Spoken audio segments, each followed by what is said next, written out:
Assalamualaikum warahmatullahi wabarakatuh. Perkenalkan, saya Kolila Umaya dari Prodi Pendidikan IPA Fakultas Ilmu Pendidikan Universitas Trunojoyo Madura. Berbicara mengenai virus corona. Dengan adanya pandemi virus corona, memaksakan seluruh sektor negara termasuk negara kita Indonesia untuk berhenti beraktivitas, khususnya dalam pendidikan. Sehingga mengharuskan pengalihan proses pembelajaran yang pada biasanya proses pembelajaran dilakukan secara tatap muka atau secara langsung. Namun pada saat ini proses pembelajaran harus dialihkan menjadi proses pembelajaran jarak jauh atau biasa disebut dengan proses pembelajaran daring maupun pembelajaran online.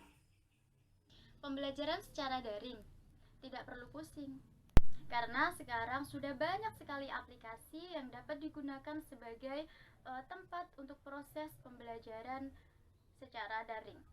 Nah, di sini saya akan memberitahukan aplikasi yang menurut saya cukup membantu dan sangat mempermudah kita dalam proses pembelajaran. Yang pertama yaitu ada aplikasi Google Classroom dan yang kedua ada aplikasi Google Meet. Baik, jadi di sini saya akan membahas aplikasi yang pertama, yaitu aplikasi Google Classroom terlebih dahulu. Mengapa Google Classroom? Karena Google Classroom merupakan layanan dalam produk G Suite Education yang dapat diakses langsung melalui web maupun dapat juga diunduh melalui aplikasi seluler. Nah, jadi teman-teman, Google Classroom ini memiliki 5 keunggulan. Yang pertama, karena Google Classroom bagian dari G Suite, maka Google Classroom akan terikat dengan dukungan Google Drive, Calendar, Jamboard, Form, Hangout Meet, maupun Doc, Slide, dan Sheet, maupun email. Nah, artinya apa? Artinya semua layanan tersebut akan terhubung dalam proses pembelajaran di dalam Google Classroom tersebut, sehingga akan mempermudah kita. Nah, untuk kelebihan yang nomor 2, yaitu siswa dan guru dapat berinteraksi di dalam pembelajaran, sehingga pembelajaran akan lebih produktif, efektif, dan juga menghemat waktu. Nah, untuk kelebihan yang nomor 3, yaitu di dalam Google Classroom dilengkapi dengan fitur-fitur yang dapat memudahkan siswa maupun guru untuk mengaksesnya. Dan siswa dapat join dalam kelas yang sudah dibuat oleh guru hanya dengan menggunakan kode kelas maupun dengan link. Kelebihan Google Classroom yang keempat, yaitu semua materi dan tugas akan dikelola dengan baik karena didukung dengan Google Drive sebagai media untuk penyimpanan folder. Nah, perlu kita ketahui teman-teman bahwa materi tugas di Google Classroom itu tidak hanya berupa dokumen, namun juga dapat berupa video, PPT, maupun Google Formulir. Kemudian, kelebihan yang terakhir yaitu di dalam Google Classroom, guru dapat dengan mudah untuk melihat siapa saja siswanya yang sudah mengerjakan tugas maupun yang belum mengerjakan tugas. Kemudian di dalam Google Classroom akan mempermudah guru untuk mengoreksi jawaban-jawaban dari siswanya. Nah, kemudian saya akan memberikan tutorial kepada kalian semua bagaimana cara kita untuk membuat kelas di Google Classroom, cara kita untuk meng-share tugas, dan lain sebagainya. Tetap ikuti video ini. Baik, jadi di sini saya akan memberikan tutorial bagaimana cara kita membuat kelas di dalam Classroom maupun kita mengirimkan tugasnya. Dan Classroom ini bisa kita buka melalui web maupun kita unduh secara langsung. Dan untuk kali ini saya sudah mengunduh aplikasi Classroom terlebih dahulu. Oke, langsung saja kita membuat kelas ya. Kita buka dulu Classroom-nya. Kemudian bagaimana cara membuat kelas? Nah, gampang sekali. Kita tinggal mengklik tanda ini, plus ini ya. Nah, kemudian buat kelas. Nah, untuk di sini ada tulisan nama kelas. Misalnya kelas 7. Kelas 7 ya. 7 apa? Misalnya 7F. Terus langsung saja ke ini mata pelajaran. Ini bagian ruang, terserah mau di siapa. Kalau saya langsung ke mata pelajaran, misalnya IPA. Udah, kemudian klik buat. Nah, kita tunggu.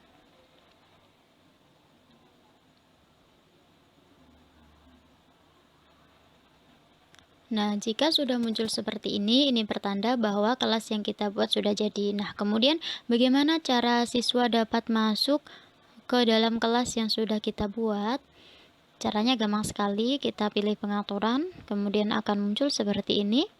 Nah, siswa ini bisa bergabung ke dalam kelas, dapat melalui dua jalur, yaitu dapat melalui kode kelas. Ini kode kelasnya tinggal kita klik, kemudian kode kelas akan disalin secara otomatis dan tinggal kita share, bisa melalui grup kelas ya. Terus kemudian di sini juga siswa dapat masuk menggunakan link. Nah, caranya gampang sekali, tinggal kita klik ini sebelah kanan, kemudian akan muncul seperti ini. Kita share lewat WA misalnya ya. Oke. Nah, baik, jadi di sini selanjutnya ada forum, tugas kelas, dan anggota. Nah, untuk forum sendiri ini nanti semua kegiatan proses pembelajaran akan muncul di forum ini. Nah, kemudian di sini guru dapat menginformasikan semua informasi ya di sini. Kemudian juga dapat ditambahkan misalnya jika file di Google Drive bisa, link bisa, file, foto maupun video maupun PDF baru juga bisa. Kemudian tinggal dikirim. Nah, kemudian untuk tugas, bagaimana cara membuat tugas? Nah, kita klik tanda plus ini. Nah, untuk di kolom tugas ini tidak hanya kita bisa mengirimkan tugas, namun juga ada kolom pertanyaan maupun materi. Nah, untuk tugas terlebih dahulu ya. Nah, tugas misalnya silakan pahami, kemudian resume materi di bahan ajar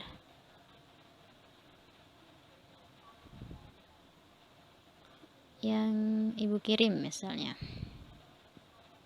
tentang suhu. Oke. Nah, untuk di sini poinnya langsung boleh 100 maupun tidak diberi poin juga boleh. Terus ini tenggat batas waktunya bisa dibatasi sampai kapan. Kemudian langsung kita kirim. Oke. Nah, jadi nanti siswanya bisa ngirim di sini. Nah, ini kita bisa melihat nantinya tugas siswa. Siapa saja yang belum mengirimkan nanti kita bisa melihatnya. Nah, kemudian kita lanjut ke pertanyaan. Nah, di sini jadi guru bisa bertanya mengenai apa misalnya gitu ya. Ini misalnya ini soal. Oke. Jadi di sini ada poin tenggat waktu. Kita bisa kasih tenggat waktu misalnya sampai tanggal berapa ya? Tanggal 23 misalnya. Oke. Terus siswa dapat mengakhiri jawaban. Kita klik kalau boleh, kalau tidak boleh jangan diaktifkan. Terus kemudian langsung saja kita kirim. Gampang sekali kan ya. Nah, jadi nanti siswa langsung dapat mengisi pertanyaan itu langsung di sini. Ini nanti langsung tertera jawaban siswa di sini. Jadi untuk guru mudah untuk mengoreksinya. Kemudian kita lanjut ke materi. Nah, di sini guru juga bisa mengirimkan materi. Misalnya materinya berupa apa? Video ya. Silakan simak baik-baik misalnya. Kemudian kita tambahkan misalnya di drive, link, file maupun dimanapun. Nih. saya beri contoh video ya.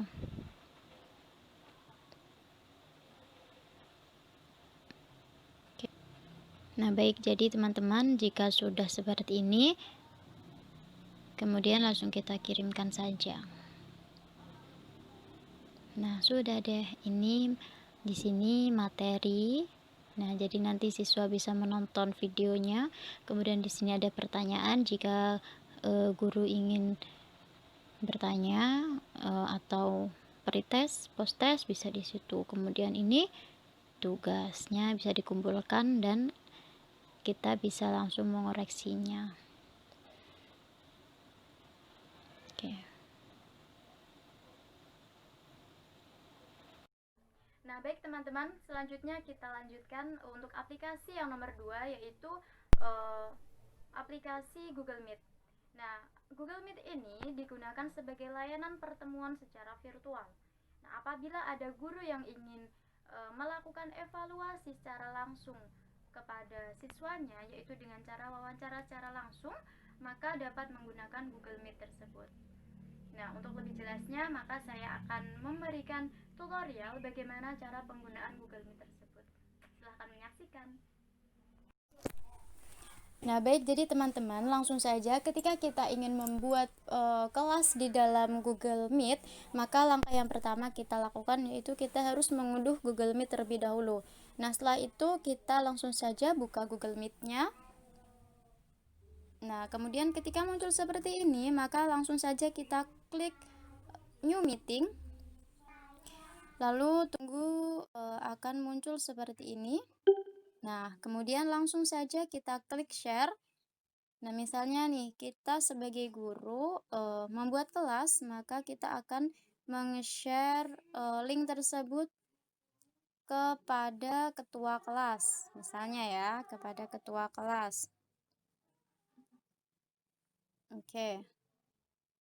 Kita kirim ketua kelasnya. Nah, apabila sudah terkirim seperti ini, maka siswa hanya tinggal mengeklik link tersebut dan siswa akan langsung tergabung ke dalam Google Meet tersebut. Nah, oke, jadi seperti ini. Oke. Demikian video dari saya mengenai solusi pembelajaran daring menggunakan aplikasi-aplikasi online. Semoga video yang saya tampilkan tadi dapat bermanfaat bagi kita semua. Apabila ada kekurangan, saya mohon maaf yang sebesar-besarnya. Terima kasih. Wassalamualaikum warahmatullahi wabarakatuh.